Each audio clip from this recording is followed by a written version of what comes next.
The iron gate clanged shut with a dry, definitive sound, and Teresa Ann Miller felt it in her chest before she understood why.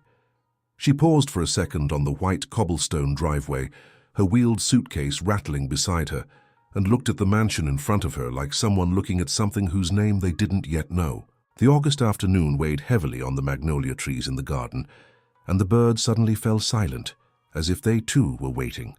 32 years old, with a diploma as a child nutrition technician from Greenville Technical College, 6 years of experience as a nanny in 3 different homes, and she had never seen anything like it. The facade was white, with tall windows and beige curtains that didn't stir. A bed of orchids lined the main entrance. Everything was too perfect, she thought. Perfection, Teresa had learned since childhood, often hides dirt beneath its own feet. She had been hired by Mrs. Eunice's agency, the same one that had placed her in other people's homes. This time the file read, 4-month-old baby named Isabella, daughter of Mr. Roderick Maxwell Thorne, businessman, widower. Live-in position, Monday to Monday, alternate weekends off. Above average salary. Teresa had accepted without asking questions. She needed the money to finish paying for her postgraduate course, and besides, she had learned that the important questions she always asked later, with her eyes in silence. The main door was opened by a young woman in a grey uniform even before Teresa could ring the doorbell. The woman introduced herself as Sylvie, the housekeeper, with a quick smile that didn't reach her eyes. She led Teresa down a white marble corridor where her footsteps echoed, then up a dark wooden staircase that smelled of wax and some floral scent Teresa couldn't name. The nanny's room was on the 2nd floor between the nursery and the service bathroom. It was a small but tidy room with a window overlooking the garden. Teresa put down her suitcase and gazed out the window. Outside, a man in a straw hat worked in the flower beds, moving earth with a shovel, his back to her. It was a few minutes before Priscilla Hayes Vanderbilt entered the room without knocking, tall with straight caramel-colored hair, wearing a white linen dress that had no creases.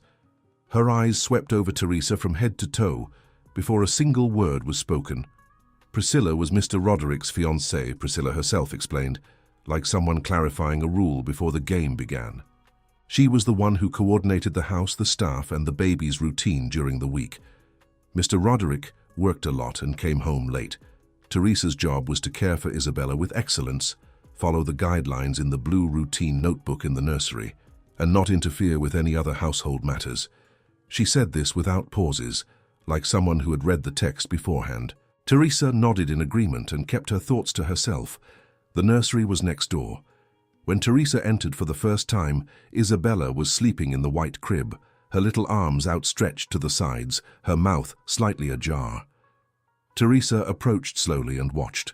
There was something in the baby's face that made her pause, a familiarity she couldn't explain at that moment. Isabella had slightly arched eyebrows and a dimple on her left cheek that appeared even in sleep. Too beautiful, Teresa thought, but she was a little pale for a 4-month-old baby. The blue notebook lay on the dresser, next to a picture frame turned towards the wall. Teresa noticed the picture frame but didn't touch it. She picked up the notebook. The instructions were detailed. Feeding times every 3 hours. Exact amount of formula, water temperature, bath time, lullaby music. Each line was written in uniform, controlled handwriting, the same handwriting on every page. It wasn't the handwriting of someone who loves routines. It was the handwriting of someone who wants to control.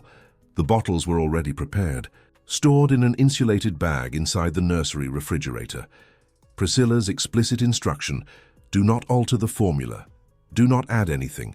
Do not prepare new bottles without authorization. Teresa found this unusual, but said nothing on that first day. She just made a mental note. That same afternoon, when she gave Isabella her first feeding, she brought the bottle to her nose out of habit before offering it to the baby. It was an automatic gesture she had learned at Greenville Technical College. Check smell, color, texture. The formula had a slightly metallic smell, almost imperceptible, but it was there like a forgotten penny at the bottom of a drawer. Teresa tilted the bottle to the window light. The milk had a normal color. She smelled it again. Metallic, yes, but faint. She gave the feeding. Isabella nursed well, then fell asleep. Teresa noted the time and quantity in the routine notebook, but before closing the notebook, she opened the dresser drawer and took out another, smaller navy blue covered notebook that she herself had bought at the street stationery shop. It was the notebook she used in all the homes where she worked. A nutritionist's habit, she would say when asked. In truth, it was a teacher's daughter's habit, the habit of a woman who had learned that the world holds more than it shows. She wrote the date at the top of the page. She wrote, Thorn Mansion, Day 1. Then, formula with faint metallic smell, baby pale for her age. Picture frame turned to the wall. Priscilla doesn't smile with her eyes. She closed the notebook and put it away under a folded sweater in the drawer. She looked at Isabella sleeping. The dimple on her left cheek appeared now and then, even in sleep, like a secret the baby didn't yet know she had. That night at 10 o'clock, Mr. Roderick Maxwell Thorne arrived. Teresa heard him from the nursery, his heavy footsteps in the marble corridor, his deep voice answering something to Priscilla. He opened the nursery door carefully, stood for a few seconds, looking at his daughter. He made no sound. Teresa, sitting in the corner armchair, said good night in a low voice. He responded with a nod, looked at her for an instant with a weariness that seemed ancient, and left without saying anything more. The door closed with the same soft sound with which it had opened. Teresa looked at the wall clock in the nursery. It showed 11:14 p.m. Her cell phone clock showed 10:19 p.m., 55 minutes fast. She looked at the clock again, then at the blue notebook on the dresser with Priscilla's instructions, then at Isabella.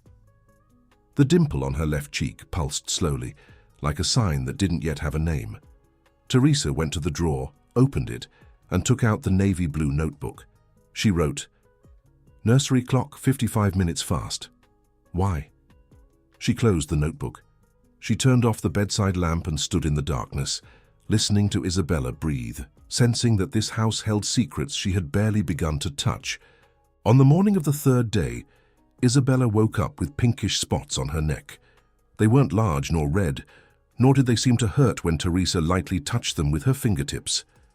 But they were there, 3 almost round little spots, arranged as if someone had touched the baby's skin with a dye-wet finger. Teresa examined them in the light of the nursery window, with Isabella in her arms, and felt what she always felt when something didn't fit, a thin chill that descended to the center of her chest and stayed. She noted in the navy blue notebook, Day 3, pinkish spots on Isabella's neck. 3. No apparent itching.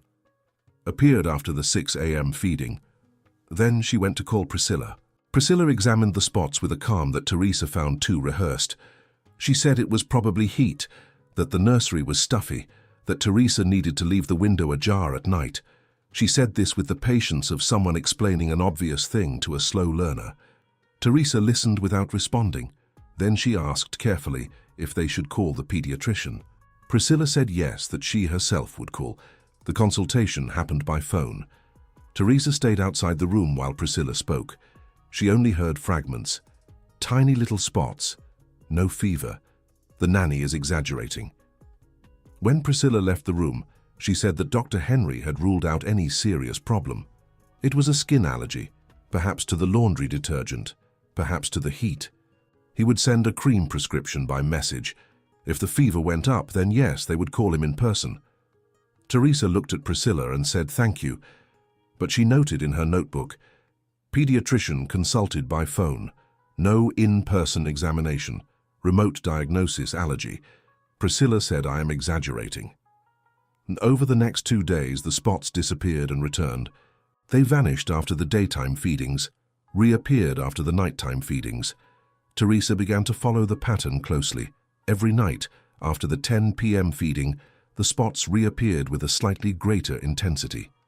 Isabella also cried more, a low, continuous cry that was neither from hunger nor colic.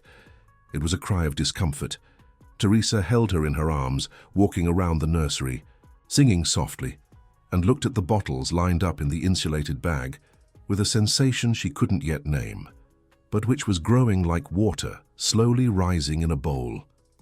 On the 5th day, Teresa arrived at the nursery before her scheduled time and observed the insulated bag with the night bottles. She picked one up, opened it, smelled it. The same metallic smell as before, perhaps a little stronger. She closed the bottle. She looked at the other bottles. She noticed at that moment that 2 of them had micro scratches on the base, as if they had been opened with a small tool. The others didn't.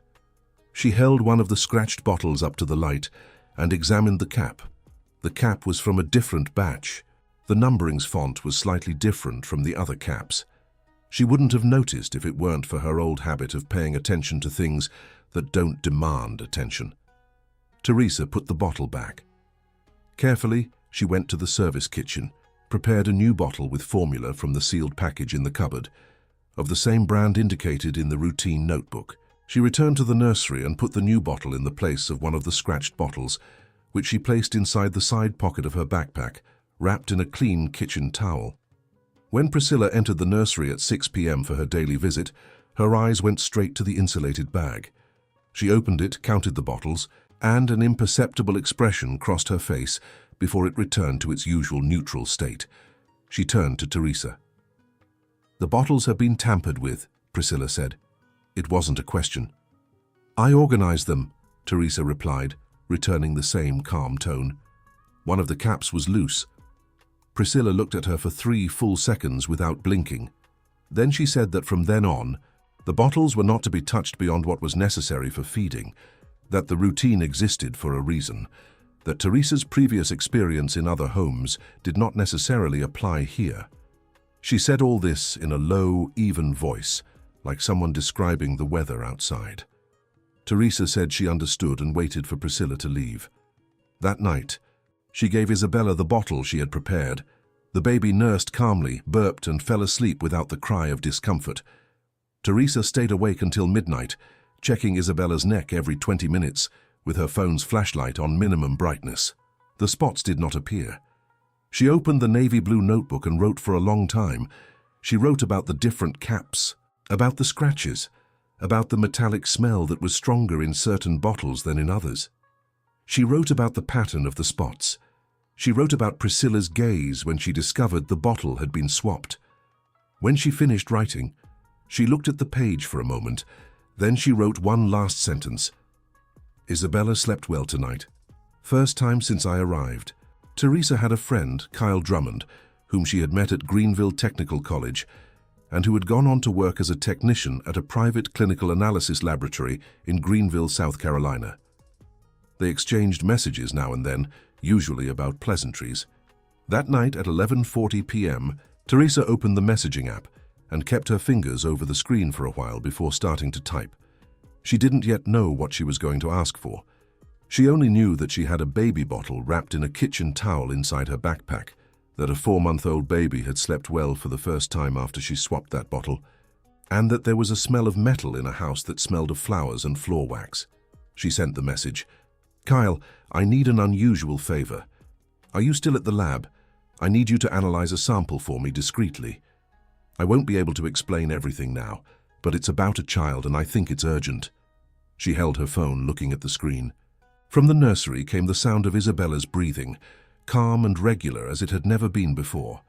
Teresa looked at the corridor door. Outside, somewhere in the mansion, someone was walking slowly, their footsteps almost soundless on the marble. She remained still, listening. The footsteps stopped outside the nursery door. They stayed there still for a few seconds. Then they moved away. Teresa put her phone in the drawer, lay on the mattress next to the crib, and kept her eyes open, listening to the house breathe around her, as if the mansion itself had secrets that needed air. Kyle responded early the next morning. "You can bring it. You don't need to explain anything, Teresa. If it's about a child, that's enough." She reread the message 3 times, feeling a gratitude that was not just for the favor, but for the fact that he hadn't asked questions. The questions would come later. Teresa knew that. But at that moment, she just needed someone to open a door. The problem was leaving the mansion with the sample. Teresa's day off was on Thursday, the next day. She waited. She stayed with Isabella, giving her the bottles she herself prepared, storing the original bottles Priscilla sent inside the service bathroom cabinet, under the argument that the insulated bag needed maintenance. Priscilla looked at her strangely when she heard, but didn't openly challenge it. On Thursday morning, Teresa left early with her backpack, the bottle wrapped in the kitchen towel and the navy blue notebook. She took the municipal bus to the Greenville city center, walked 3 blocks and entered the laboratory where Kyle worked. He was waiting for her at the reception in a white lab coat and an expression that mixed concern and curiosity. They hugged quickly. She handed him the bottle. Kyle looked at the bottle, then at her. "Is this from a baby?" "Yes, 4 months old." She paused.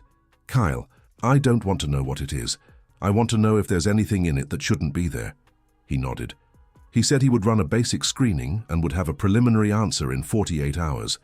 He would have to do it outside the normal workflow, discreetly, but he would manage. She thanked him and left before he could ask more questions. Teresa spent the rest of her day off in a park near the bus station, sitting on a concrete bench, with her notebook open on her lap. She reread everything she had written since the first day. The spots, the smell, the caps from different batches, the fast clock, the gardener who always had his back to her when she appeared, the footsteps in the corridor at night. She tried to assemble a picture that made sense. Each piece alone seemed too small. Together they formed something she didn't yet want to name, because naming it would make it real. When she returned to the mansion in the late afternoon, the atmosphere was different. Sylvie, the housekeeper, greeted her at the entrance with an even more hurried smile than usual. In the corridor, Teresa heard voices in the main hall. Mr. Roderick and Priscilla were talking in raised voices, or more accurately, Priscilla was speaking and Mr. Roderick was responding in monosyllables. Teresa passed through the corridor without looking sideways and went up to the nursery. Isabella was awake, agitated. Teresa picked her up, walked around the nursery, sang softly. The baby calmed down. Teresa noticed that Isabella's hair had the same floral scent as the corridor, which meant someone had carried her shortly before. She looked at the bottles in the insulated bag. 2 bottles. She inspected them with her already formed habit. One of them had that smell, the other didn't. She prepared a new bottle and gave it to the baby. 2 days later, Mr. Roderick called all the staff into the main hall. There were 4, Teresa, Sylvie, the gardener Albert, and the cook Nadine. Mr. Roderick stood in front of the unlit fireplace, hands clasped, and had in his eyes that permanent fatigue Teresa had noticed since the first day. Priscilla stood beside him, arms crossed, looking at a point ahead like someone who already knows what's going to happen. Mr. Roderick said that a gold and sapphire necklace had disappeared from the master bedroom. It was a family heirloom. He was disturbed. He wasn't accusing anyone, he said, but the situation needed to be clarified. Priscilla added, without raising her voice, that the necklace had disappeared the week Teresa had arrived. She only said that. She added nothing more. She didn't need to. Teresa felt Albert, the gardener's, gaze rest on her for a second before he looked away to the floor. She maintained an upright posture, arms by her sides, face neutral. She said she hadn't seen any necklace. The next morning, Sylvie found the necklace. It was inside one of Teresa's socks in the bottom drawer of her bedroom dresser. Sylvie brought it to Priscilla with a look of consternation that seemed memorized. Priscilla called Mr. Roderick. Mr. Roderick called Teresa. Teresa looked at the necklace in Priscilla's hand, then at Mr. Roderick, and said with all the clarity she possessed, "I didn't put that there." Mr. Roderick paused for a long time, looked at her with that weariness she didn't know if it was guilt or just the exhaustion of a man who had lost a great deal. Then he said that until the matter was clarified, she was suspended from her duties. Priscilla would care for the baby. Teresa was to remain in her room until further notice. Teresa spent the next few hours sitting on the edge of the bed, with the navy blue notebook on her lap, listening to the house. She thought about calling Mrs. Eunice from the agency. She thought about leaving. She thought about Isabella. She thought about the bottle in the bathroom cabinet, the caps from different batches, the metallic smell that lingered on her fingers after opening certain bottles. She didn't leave. At 4:22 p.m., her cell phone vibrated. It was Kyle. "Teresa, I need to call you. It's about the sample." She left the room with silent steps, went down the back stairs, and walked to the back garden, away from the windows. She called Kyle. He answered before the second ring. Kyle's voice was different, lower, more controlled than usual. He said he had completed the full screening. The sample contained traces of a compound derived from a common household product, a type of chemical additive that in normal doses would cause no harm, but which, administered in repeated and regular microdoses over days, could cause progressive symptoms in a still developing organism, such as that of a 4-month-old baby. Skin spots, irritability, difficulty absorbing nutrients. He had drafted a report discreet without a letterhead, but with all the technical data. He would send it via encrypted message.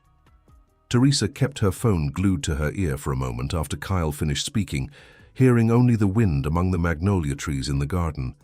Then she said with the voice she used when she needed to hold many things at once, "Kyle, are you safe?" He said yes.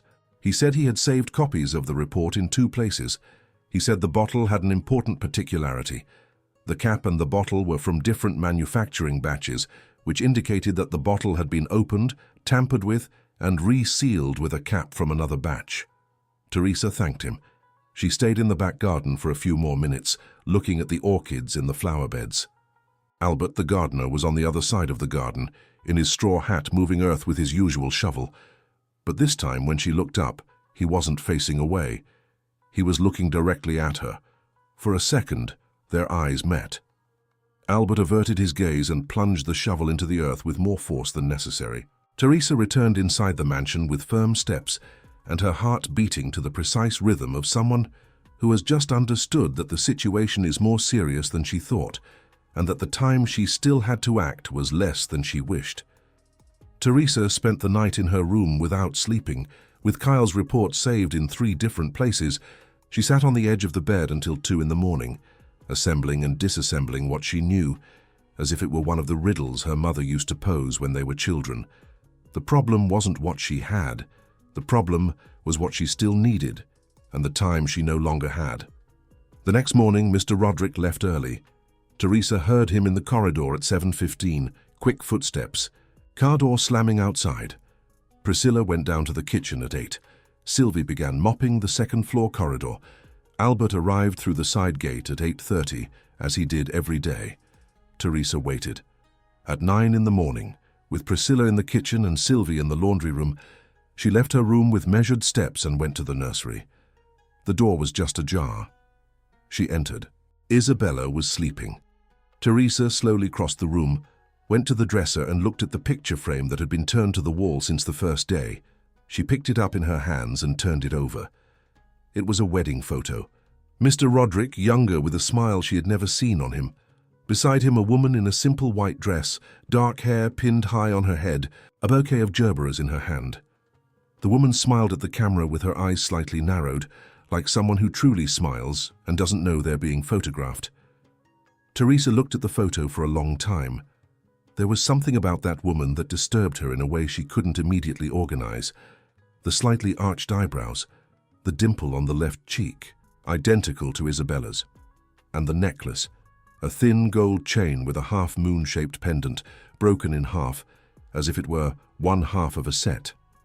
Teresa slowly let out her breath. She went to her room, opened her backpack at the bottom, and took out an old leather case. Inside was a necklace she had worn since she was 16, inherited from her family, kept with a care she never fully understood. The pendant was a half-moon, broken in half. The other half. Teresa sat on the edge of the bed with the 2 necklaces, one in the photo and one in her hands, and her thoughts paused for an instant that seemed to last much longer. She didn't know the name of the woman in the photo. She only knew what Mrs. Eunice had said at the agency when she hired her. Isabella's mother passed away 5 months ago. It all happened very quickly, and Mr. Roderick is still recovering. She hadn't asked more. Now she needed to ask. She went to the service bathroom cabinet, where she kept the baby bottles, and took her cell phone from her pocket. She dialed Mrs. Eunice. Mrs. Eunice, the name of Mr. Roderick's deceased wife. What was her name? A small pause on the other end. Lucy. Lucy Miller Thorne. A longer pause. Why Teresa? Has something happened? Teresa closed her eyes. Lucy Miller. Teresa's last name was Miller, the last name of her older sister who had disappeared when Teresa was 7, in a confusing guardianship process after their parents' death, was also Miller. The sister who vanished to a town no one could locate. The sister whose only material trace was a half-moon necklace their mother had divided between her two daughters. Nothing happened, Mrs. Eunice. Thank you. She hung up. Teresa stood still in the service bathroom for some minutes, with the necklace in her hands and the photo burning in her memory. Isabella was her niece. The woman in the photo was her sister Lucy, whom she had searched for 25 years without finding, who had died 5 months ago without her knowing, who had left a daughter who was now being harmed with microdoses of a chemical compound by someone inside this very house.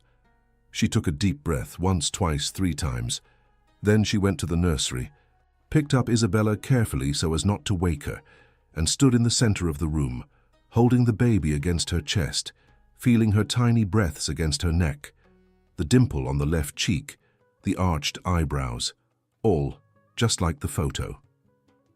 Teresa closed her eyes and stayed like that for a time she couldn't measure. Then she heard Priscilla's voice on the phone in the next room. The wall was thin and the words came in fragments. Can't take any longer. The window is closing. If Roderick finds out, you don't understand the pressure I'm under. A pause. Then, Albert, I told you, you need to be patient. When this is over, you'll get what was promised. Teresa slowly put Isabella down in the crib and remained still, listening. Priscilla's voice continued, lower now, inaudible. Then the call ended. Silence. Teresa went to the corridor, looked both ways, and went downstairs. In the living room, Mr. Roderick's laptop was on the coffee table, on, with the screen in standby mode.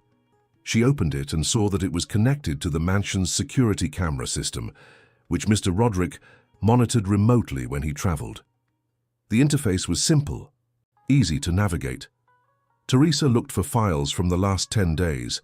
She found video files from the second-floor corridor camera and the internal service pantry camera. She copied them to a flash drive she took from her backpack, quickly, with steady hands. Then she closed the laptop in the exact position it had been in. She went to her room, reviewed the material, Kyle's report, saved on 3 flash drives, one of them hidden inside the knitted teddy bear in Isabella's crib, the copied videos, the navy blue notebook with all the notes from the first day.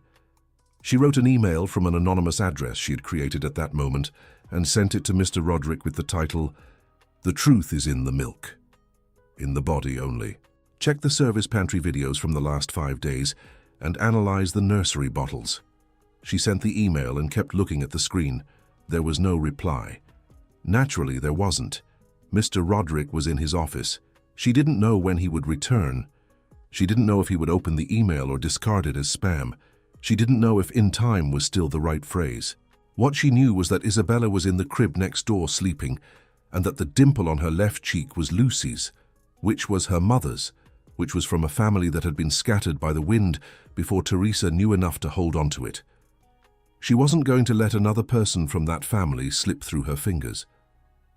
That night, as Teresa prepared the 10 o'clock bottle, her cell phone vibrated with a message from an unknown number, just one line. "You shouldn't have tampered with the bottle." Teresa reread the message. Then she deleted it and put her phone in her pocket. She looked at the nursery window. Outside, the garden was dark, but the light from Albert's shed at the back of the property was on. The next morning, Mr. Roderick expelled Teresa from the mansion. It happened quickly, the way bad things sometimes happen, with little noise and much firmness. Priscilla had found a toy syringe with dark stains among Teresa's belongings, wrapped inside a pair of pants at the bottom of her suitcase. Albert was present and confirmed, his voice lowered to the floor, that he had seen Teresa tampering with nursery items at a time that wasn't hers. Mr. Roderick listened to both of them, then looked at Teresa with a weariness that no longer seemed merely fatigue. It seemed a kind of defeat. Teresa tried to speak. Mr. Roderick interrupted her with a gentleness that hurt more than any harshness. "Mrs. Miller, I would need proof to believe anything different from what I'm seeing. I have no proof. I have a fiancé who tells me you tampered with the bottles. I have an employee who confirms it. I have a suspicious object found among your things. What do I do with that?" He paused. "You may take your belongings." Teresa looked at him for a moment. She thought of saying, "Her name was Lucy Miller and she was my sister." She thought of saying, "The report is in the knitted teddy bear in the crib." She said neither of these things. She only said, "Mr. Roderick, before I leave, I need to give you something." She took a sealed brown envelope from her backpack, containing the backup flash drive and a handwritten note explaining where to find the video file and the report. She placed the envelope in his hands. He looked at the envelope without opening it. She picked up her suitcase and left through the main door. On her way to the gate, she passed through the garden. Albert was facing away as usual, pretending to work in the flower beds. Teresa stopped 2 meters from him and said in a low voice, "Albert, when this is over, and it will be over, think carefully about what you want to be in your story." He didn't answer, but the shovel stopped moving the earth for a second. Teresa spent the following days in a rented room in Greenville, South Carolina, the same boarding house where she stayed when she worked temporary live-in jobs. She called Kyle, who was disturbed. His car had been scratched in the lab parking lot, 2 flat tires. Nothing serious, but it was a message. She asked him to make a physical copy of the report and store it at 2 different addresses. He agreed, with the voice of someone learning more than they wanted about how certain people defend their secrets. Teresa rummaged through everything she had: the flash drives, the navy blue notebook with 16 written pages, the half-moon necklace. She tried to sleep but couldn't. She kept thinking about Isabella in the crib and about the 5 months Lucy had spent in that house before leaving without Teresa knowing. She thought about the clock being 55 minutes fast and how someone who wants to control the time of a house starts with the clocks. She thought about Priscilla with that even voice of someone reciting something she had practiced. On the 3rd night in the rented room, at 11:40, Teresa made a decision she knew wasn't the most prudent, but it was the only one she could make. She grabbed her backpack, the notebook, the flash drive with the videos and the report, and went to the mansion by taxi, asking the driver to stop 2 streets beforehand. She entered through the back, through a crack in the stone wall she had noticed on her first day, when Sylvie had led her through the garden on an alternative route because the gate was stuck. The mansion was partially lit, lights on the 1st floor, master bedroom windows dark. Teresa climbed through the back garden, entered through the service door that Sylvie frequently left half-latched, and went directly to the nursery. Isabella was in her crib, her face quiet, her breathing regular. Teresa swapped the bottle for one she had prepared at the boarding house and brought with her. Then she stood still, her hand on the crib, looking at Lucy's daughter. It was then she saw the photo, the picture frame she had put back in the turned position. Someone had turned it to face forward. Mr. Roderick, probably.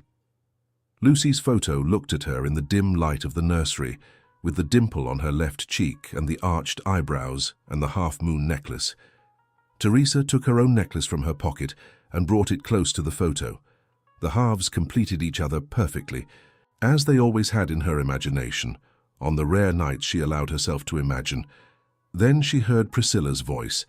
It came from the corridor, clear, in a low but accelerated tone. "Albert, I told you need to do this today. Not tomorrow, today.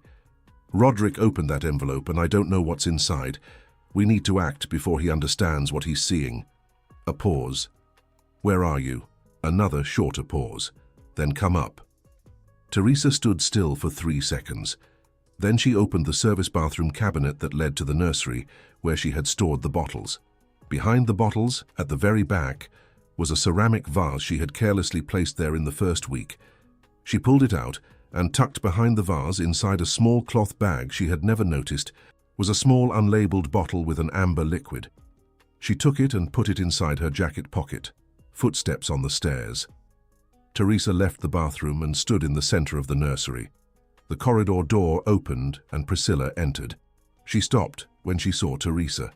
For a second, neither of them spoke. Then Priscilla said in her usual voice, but with something underneath that was different, a pressure she couldn't completely sustain, "What are you doing here?" And Teresa replied, "I'm here for my sister's daughter." She paused, looked at Priscilla with everything she had accumulated in 16 days. "Lucy was my sister. Isabella is my niece, and I know what you put in the bottles." Priscilla's face neither opened nor closed. It remained exactly as it was, neutral as marble. But Teresa saw beneath the surface something she recognized. The exact instant a person realizes the game has changed and doesn't yet know how to respond.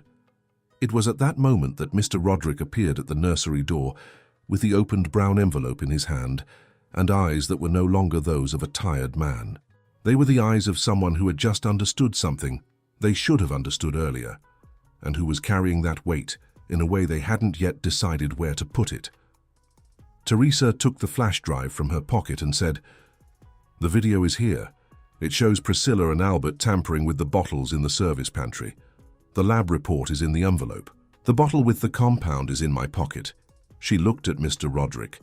"Her name was Lucy Miller Thorne. She was my sister, and I never knew she was here until I found that photo."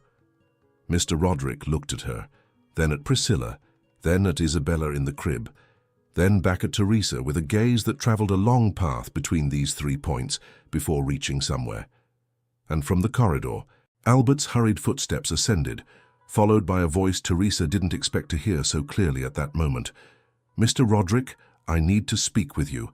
I need to speak now. I can't take this anymore." The silence that settled in the nursery at that instant had texture. It was a silence that carried many things: 16 days of notes in a navy blue notebook, 25 years of a necklace broken in half, 5 months of a baby being cared for by hands that had no right to be there, and the entire story of a family scattered by the wind that now, somehow, found its center back in that room with a white crib and a lullaby on a cell phone. Albert entered with his straw hat in his hand, crushing the brim with his fingers, his eyes downcast. He spoke slowly, like someone who has had a stone in their boot for a long time and finally decided to sit down and remove it. He said that Priscilla had approached him 3 months earlier with a request he knew from the beginning was not right. He said she had promised a considerable sum, enough money for him to send his daughter to college, to pay off his mother's hospital debt. He said he was a weak man in a difficult moment. He said all this looking at the floor, and when he finished he raised his eyes to Mr. Roderick with an expression that didn't ask for forgiveness, but that recognized the magnitude of his error. Priscilla, throughout Albert's confession, stood to his right with her usual posture, arms lightly crossed, face neutral. But when Albert got to the part about the bottles, she said for the first time that night, something that was not calculated. "You can't prove anything." She said this to Teresa, not to Mr. Roderick, which revealed at that moment that she had already stopped trying to convince Mr. Roderick and was speaking to the one who had truly brought her down. Teresa took the amber bottle from her pocket, the flash drive, and placed both on the dresser. Kyle Drummond's technical report, with his signature and lab technician registration number, precisely describes the compound found in the sample. The video shows you and Albert in the service pantry on the 6th, 8th, and 11th of this month. And this bottle was taken from the service bathroom cabinet 20 minutes ago. She looked at Priscilla. 3 independent proofs. Mr. Roderick placed the envelope on the dresser next to the flash drive and looked at it all for a moment. Then he looked at Priscilla with an expression Teresa couldn't fully name, but which held within it something of deep and silent sadness. "Priscilla," he said, and that was all, just the name, but the way he said it contained everything else. Priscilla opened her mouth to respond, and it was at that moment that the authorities arrived. Kyle had made a decision on his own, without informing Teresa. Realizing that his car had been vandalized as a form of intimidation, he had sent the report to the Regional Chemistry Board, which by protocol had notified the City Health Department, which had then alerted the Child Protection Unit of the Police Department. There were 3 inspectors and 2 detectives, who arrived at the same time as the ambulance Mr. Roderick had called when, alone in his office earlier that night, he had finally opened the envelope and read the report. The room filled with people. Isabella woke up with the noise and began to cry. Teresa picked her up before anyone else could move, and the baby calmed down with a speed that made everyone in the room realize what Teresa had known for days, that there was something between them that preceded any employment contract. The lead detective, Marianne Fletcher, was a 50-year-old woman with thin-framed glasses and the kind of patience gained from many years of hearing complicated stories.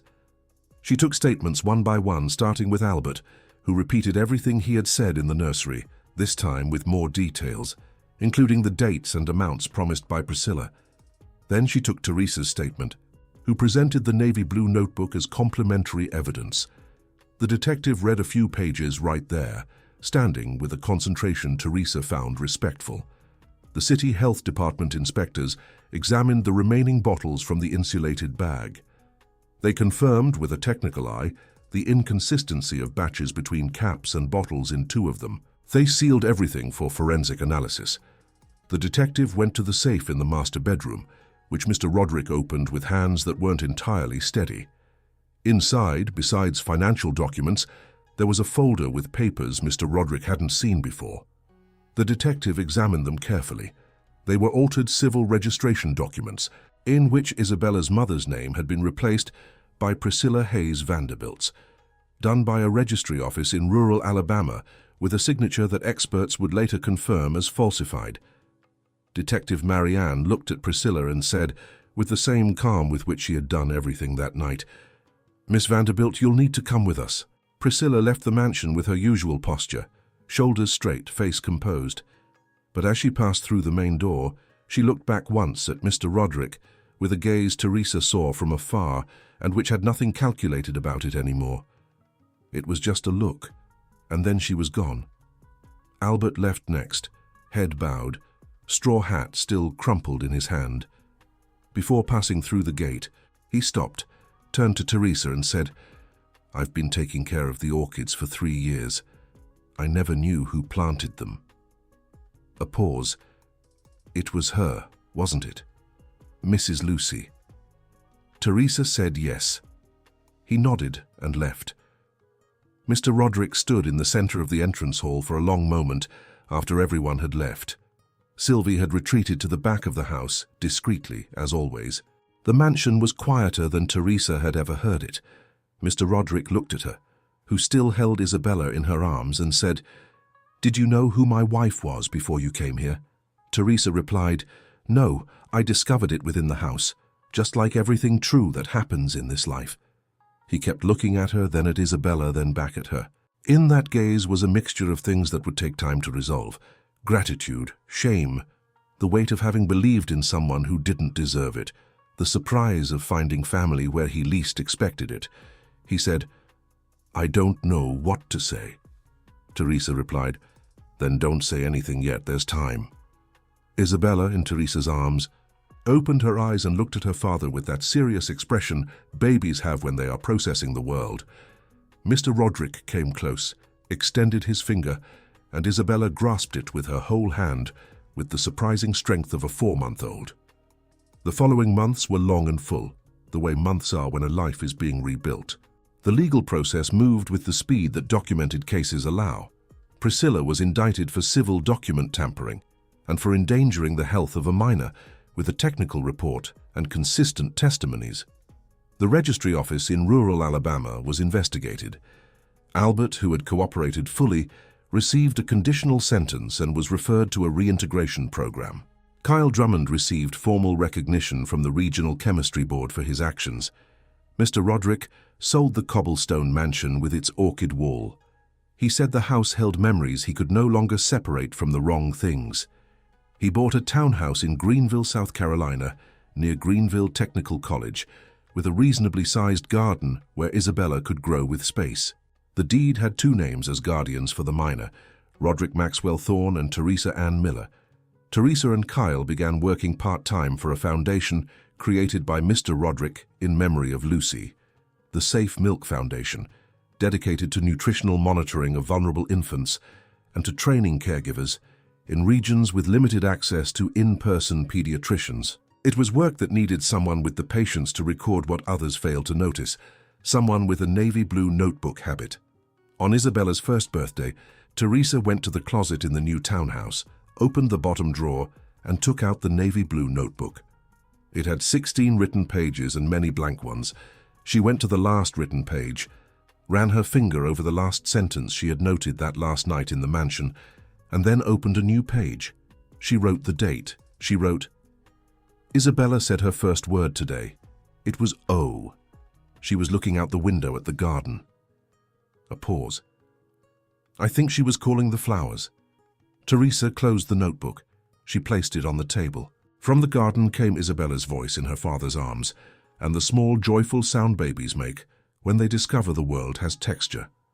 Teresa listened to it for a moment, eyes closed, feeling the August afternoon drift in through the open window. Then she went to the garden to join them. End of story. If Teresa's journey touched your heart, if you felt the weight of each page of the navy blue notebook and the strength of a love that crosses 25 years of silence to find those who need it, then you already know that stories like this deserve to be shared. Leave a comment telling us which chapter captivated you most. Share it with someone who also needs to believe that the truth, even when it takes time, always finds its way. And if you want more American stories of emotion, overcoming, and revelations that change everything, subscribe and activate the bell. The next story is waiting for you.